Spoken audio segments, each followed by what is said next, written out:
La dispersa geografía de Grecia, repartida entre el sur de la península balcánica, la costa jonia de Asia Menor y el intermedio archipiélago del mar Egeo, cuya salida cierra la isla de Creta, hace muy complejo el análisis lineal de su desarrollo artístico, así como la fijación de sus orígenes.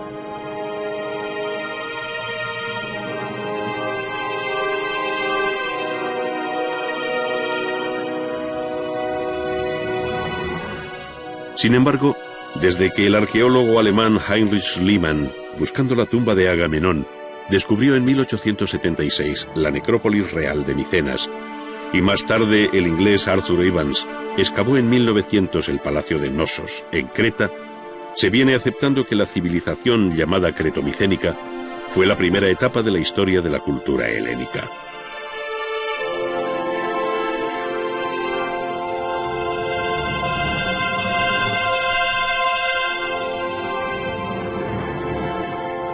El amplio arco cronológico en el que aquella se inscribe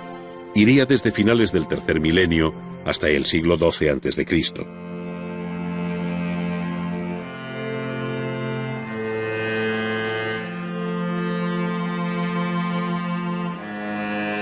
Vendría después la Grecia de Homero, esto es, la que coincide con sus célebres poemas conocidos como la Ilíada y la Odisea, que son los testimonios más vivos de un largo tiempo, tan oscuro como épico, en el que la realidad y el mito se entrecruzan para llenar el vacío vaso de la historia. La cerámica llamada de estilo geométrico por el carácter de su decoración pondría punto final a este periodo en el siglo VIII.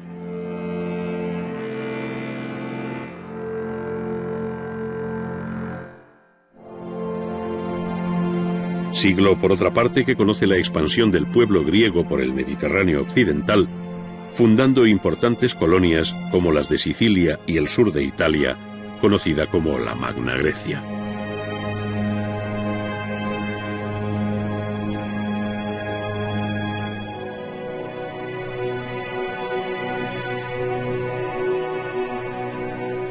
Sería a partir de ese momento cuando se produce el verdadero despertar del arte griego,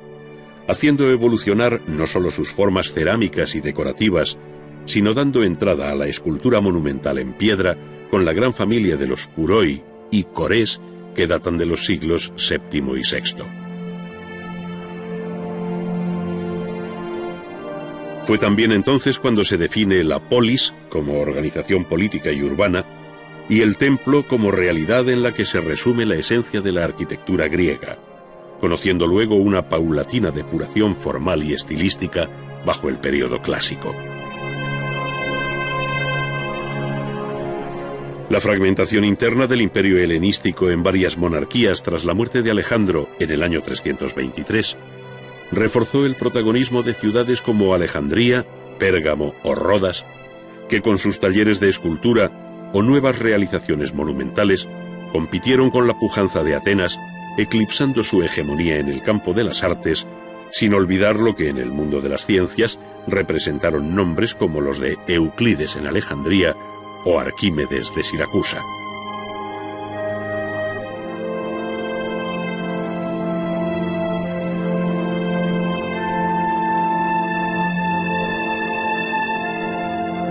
La historia de Roma corre paralela en el tiempo a la de Grecia, pues la legendaria fecha de la fundación de Roma por Rómulo y Remo se fija a mediados del siglo VIII antes de nuestra era, coincidiendo con la presencia griega en el sur de Italia y la formación del pueblo etrusco.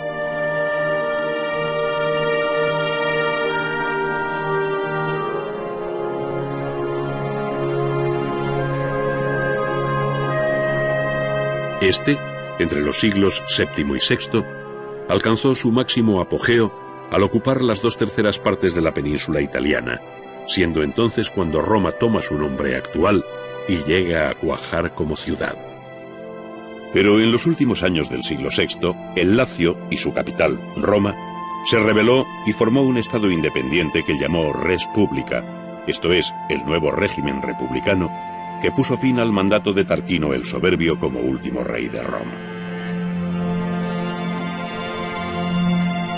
Se iniciaba entonces un periodo de expansión en el que Roma se impuso a los griegos ocupantes de Italia. Se enfrentó con Cartago por el dominio del Mediterráneo occidental e intervino en las guerras macedónicas que le dieron la llave para convertir en provincias romanas los viejos reinos helenísticos.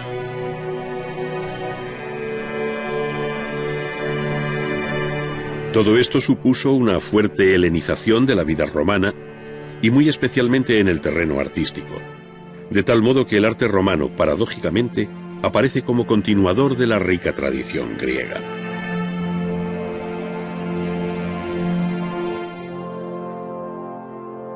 Ello no quiere decir que la arquitectura romana no tenga personalidad, todo lo contrario, pero no es menos cierto que su monumental y funcional arquitectura, con poderosa alma de ladrillo y hormigón, volteando formidables bóvedas y arcos, se cubre finalmente con el vestido prestado de los órdenes griegos.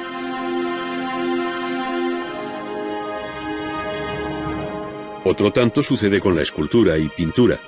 donde los modelos y arquetipos vienen de la antigua Grecia libre y liderada por Atenas, de donde también proceden los numerosos artistas que ahora trabajan para Roma.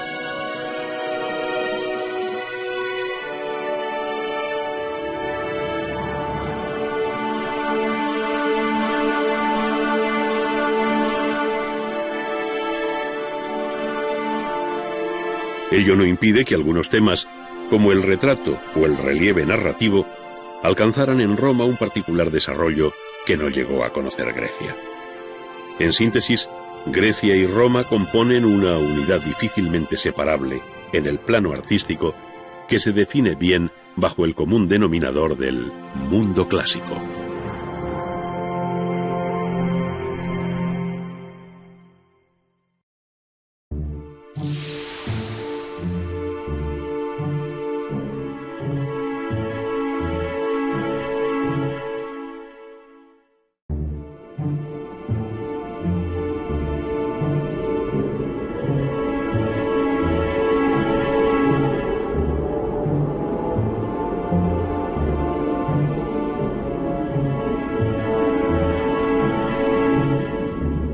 La historia de la arquitectura occidental,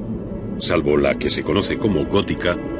es heredera en gran parte de los conceptos de composición y construcción que se tejieron en la antigüedad clásica entre Grecia y Roma. De ahí la importancia de su conocimiento.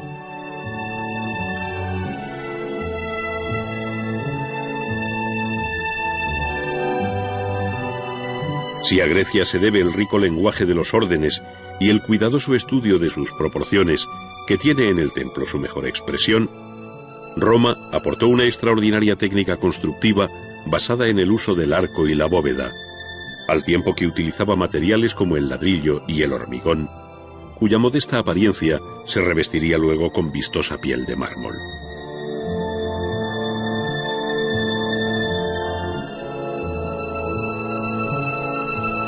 De este modo puede afirmarse que el Partenón de Atenas es tan característico del pensamiento griego como lo es el Panteón de Agripa del espíritu romano.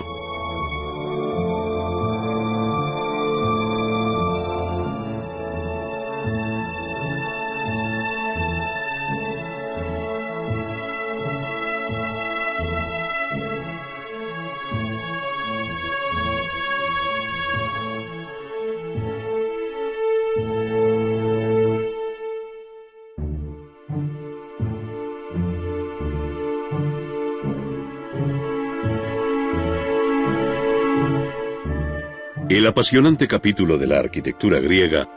tiene como preámbulo obligado la cultura cretomicénica, cuyo núcleo principal residió primero en la isla de Creta y su célebre palacio de Cnosos, y después en Micenas, con sus ciclópeas murallas en las que se abre la conocida Puerta de los Leones, y con la serie formidable de enterramientos reales como el llamado Tesoro de Atreo o Tumba de Agamenón, cuya cámara funeraria cubierta con cúpula se encuentra al final de un largo corredor de acceso.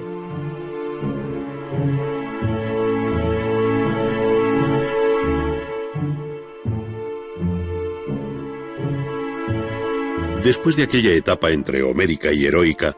se fue conformando en el período arcaico, entre los siglos VIII y VI a.C., la arquitectura que puede llamarse propiamente griega, Si bien participaron en este proceso pueblos muy distintos, cuya localización geográfica incluiría principalmente la península balcánica, las islas del Mar Egeo y la costa jonia de Asia Menor.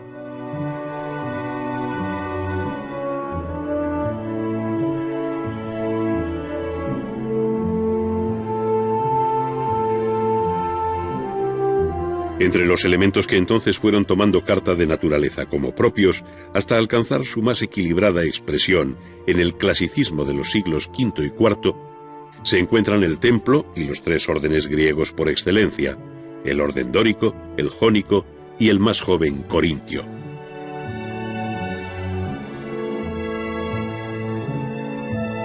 Finalmente, en el llamado período helenístico, la arquitectura siguió evolucionando hacia formas cada vez más libres y barrocas, como todo el arte griego en general.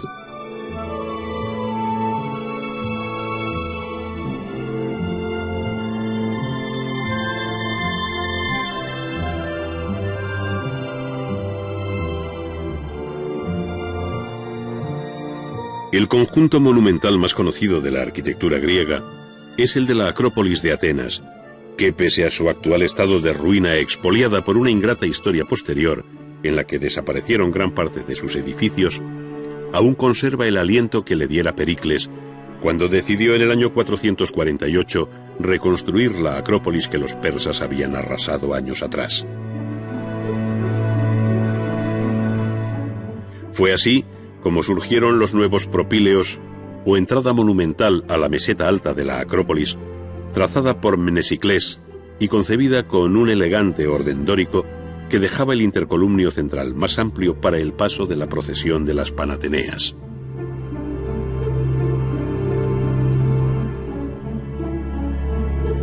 Dominando la subida a los propíleos, se hizo poco después el pequeño templo jónico de Atenea Nike, o Atenea Victoriosa, debido al arquitecto Calícrates. Se trata de un templo tetrástilo, con 4 columnas en sus frentes principales, y anfipróstilo, por llevarlas solo en 2 de sus fachadas.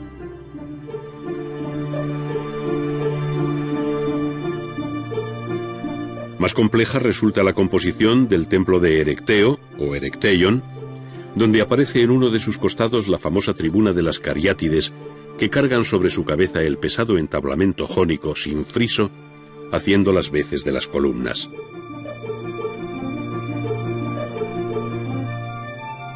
Si bien se trata de un elemento arquitectónico por su función, la poderosa figura femenina de estas mujeres de Caria se debe a la mano de un escultor, siendo para unos Calímaco su autor, mientras que otros ven el estilo de Alcamenes. Pero la obra más importante de toda la Acrópolis fue y es el templo dedicado a la diosa Atenea Parcenos, de donde deriva el nombre de Partenón. Sus arquitectos fueron Ictinos y el mencionado Calícrates, que hicieron aquí, con el concurso del escultor Fidias, una obra absolutamente extraordinaria, superando en tamaño, proporciones y originalidad a cuanto se había hecho hasta entonces en todo el mundo griego. Se trata de un templo períptero, con columnas en sus 4 frentes, octástilo, por tener en sus fachadas principales 8 columnas, y de un refinadísimo orden dórico, el orden griego por excelencia. Sus dimensiones y proporciones están cuidadas, incorporando correcciones ópticas a fin de evitar monotonía y distorsiones visuales. Así, por ejemplo, todas las líneas teóricamente horizontales están curvadas en arco, y los ejes de las columnas no son rigurosamente verticales, sino que están desplomados hacia el interior.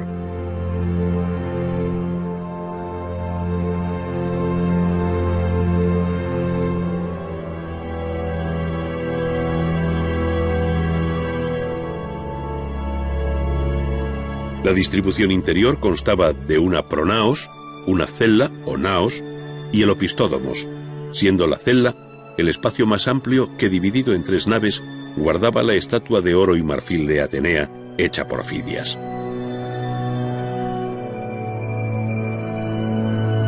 A este escultor y su taller se deben también los 2 frontones, las 92 metopas entre los triglifos del friso exterior y el extraordinario relieve alrededor de la cella, con la procesión de las Panateneas. Toda la obra está hecha en mármol del Pentélico y su construcción duró 9 años, dándose por terminada en la fiesta de las Panateneas del año 438, a falta tan solo de algunos de sus relieves, cuya culminación definitiva se retrasaría todavía algún tiempo.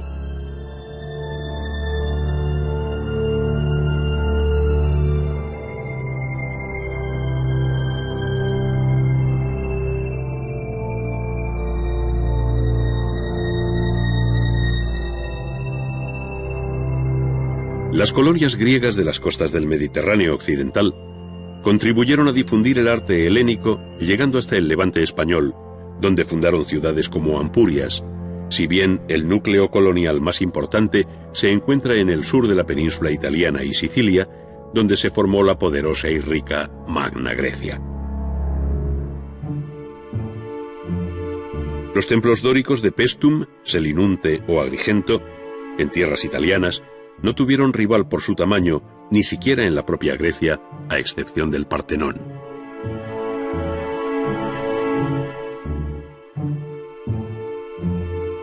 Mientras que los griegos ocupaban el mediodía de Italia, otro pueblo, el etrusco, fue extendiéndose por la península hasta que la alianza de griegos y romanos puso fin a su expansión. Su arquitectura la conocemos a través de lo que Vitruvio recoge en su tratado, así como por los restos arqueológicos y la serie de tumbas que, como las de Cerveteri, reproducen el interior de la vivienda privada.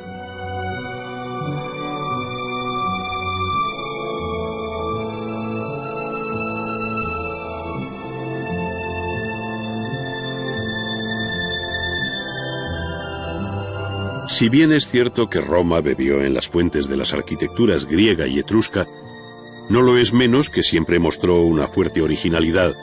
desbordando ampliamente el marco de sus antecedentes. En efecto, la arquitectura romana, desde la República hasta el final del Imperio, tuvo siempre un marcado sentido funcional y práctico frente al carácter religioso que domina la arquitectura griega y etrusca.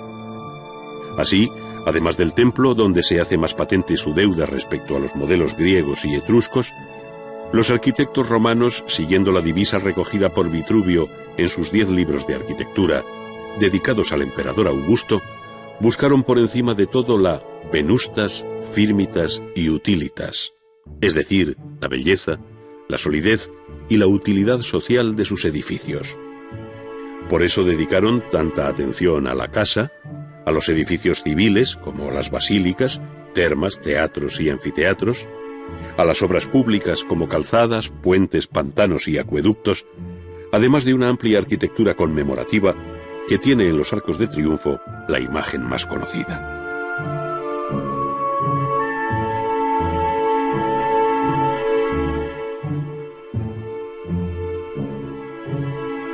La propia ciudad estuvo sometida a un plano de racionalidad geométrica presidido por el foro, que actuaba a modo de plaza mayor,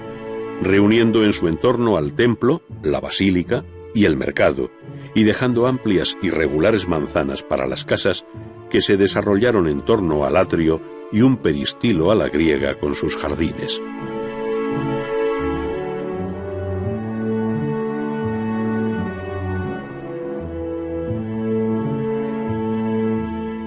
Distinto fue el caso de la ciudad de Roma, que creció de un modo desordenado y a la par monumental, mientras que todas sus colonias, repartidas por el imperio, guardaban un ejemplar orden urbano. Una de sus 7 colinas, la del Palatino, albergó los palacios imperiales, teniendo a sus pies el Circo Máximo y a la espalda el Coliseo, construido sobre el lago artificial ideado por Nerón para su Domus Aurea. Las monumentales ruinas de los edificios termales, los foros imperiales, la Basílica de Magencio y otras tantas construcciones portentosas, hoy caídas, siguen produciendo estupor y admiración hacia lo que llegó a ser esta ciudad.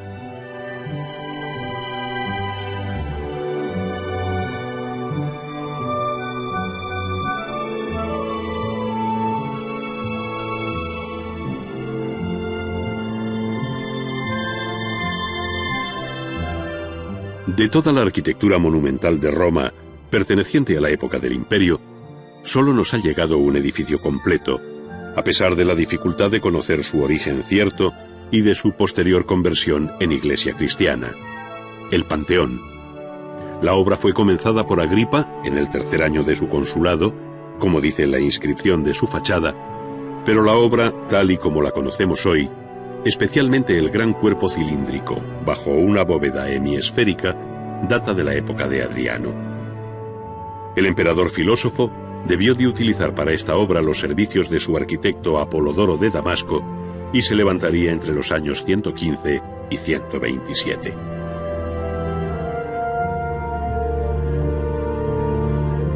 Detrás de la fachada columnaria, que recuerda la de un templo adintelado, punto final a este período en el siglo VIII.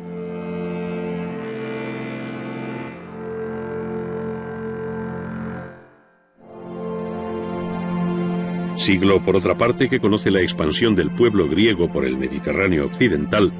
fundando importantes colonias como las de Sicilia y el sur de Italia, conocida como la Magna Grecia.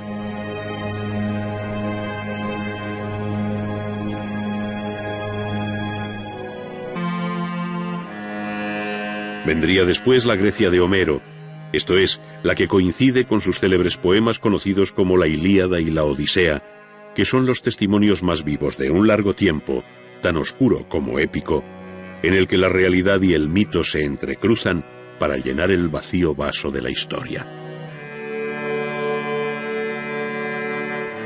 La cerámica, llamada de estilo geométrico por el carácter de su decoración, pondría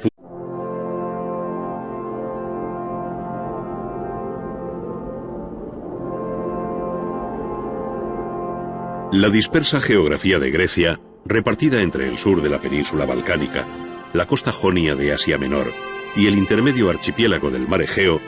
cuya salida cierra la isla de Creta, hace muy complejo el análisis lineal de su desarrollo artístico, así como la fijación de sus orígenes.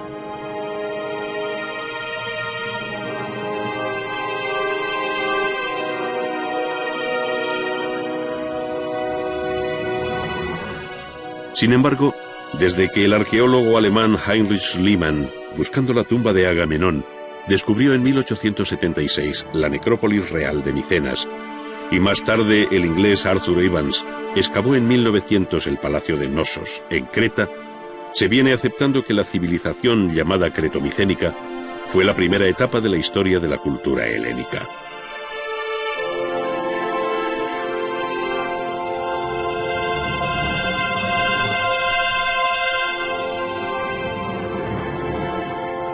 El amplio arco cronológico en el que aquella se inscribe iría desde finales del tercer milenio hasta el siglo XII a.C.